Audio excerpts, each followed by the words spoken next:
Have you met any Christians who believe they are one of the 144,000? Or are you asking yourself, how do I really know if I am one of the anointed? And could some have been duped by Satan to believe they have become anointed?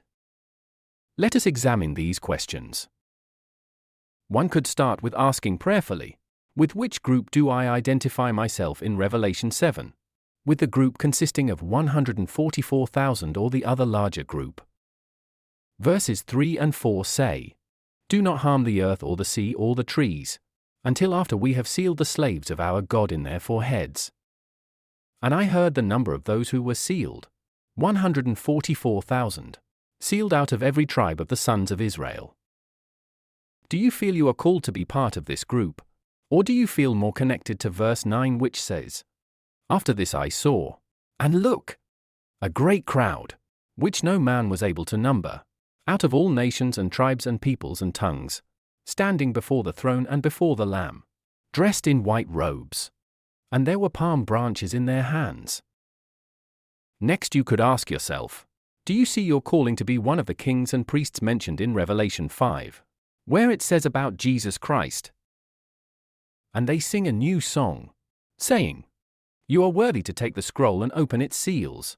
For you were slaughtered, and with your blood you bought people for God out of every tribe and tongue and people and nation. And you made them to be a kingdom and priests to our God, and they are to rule as kings over the earth." Do you feel that your destiny is to be a king and a priest to rule over the earth together with Jesus Christ? Next question. Do you feel you are part of Christ's bride? For example, in Revelation 19 verse 7 it reads, "Let us rejoice and be overjoyed and give him glory, because the marriage of the Lamb has arrived and his wife has prepared herself." Do you feel you are part of the Lamb's wife? The Apostle Paul wrote in accord with this in 2 Corinthians 11 verse 2. "For I am jealous over you with a godly jealousy, for I personally promised you in marriage to one husband that I might present you as a chaste virgin to the Christ." If you confess to be a Christian and you don't feel that you are called to be a king and a priest to rule mankind, and you don't feel that you are one of Christ's bride, and you don't feel like you are called to be one of the 144,000, then subsequently you are not part of that.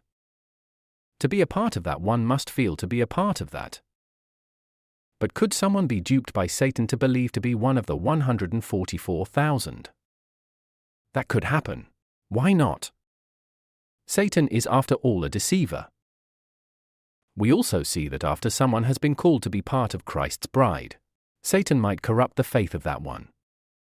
Unfortunately, some who claim to be anointed Jehovah's Witnesses have after a few years lost their faith altogether and do not anymore believe in the Bible. The Apostle Paul knew about this danger, and he wrote in 2 Corinthians 11 verse 3, "But I am afraid that somehow, as the serpent seduced Eve by its cunning, your minds might be corrupted away from the sincerity and the chastity that are due the Christ." Then an additional problem might be that someone who has been anointed and called to be part of Christ's bride doubts it.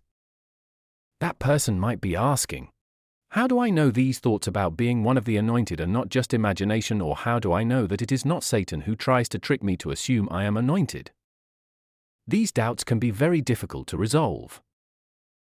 To sort out these questions, one has to seek guidance from Jehovah God, and it could take a while to get clarity.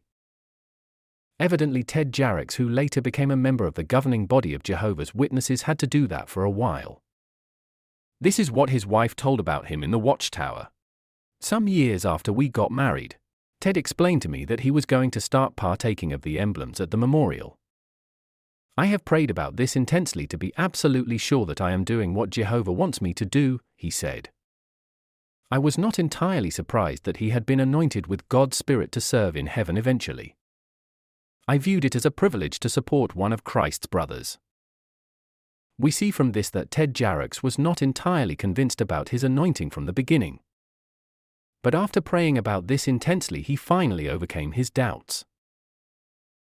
I hope you found this video informative, and I will do my best to do more videos on biblical topics in the coming weeks. Thanks for watching, and see you next time.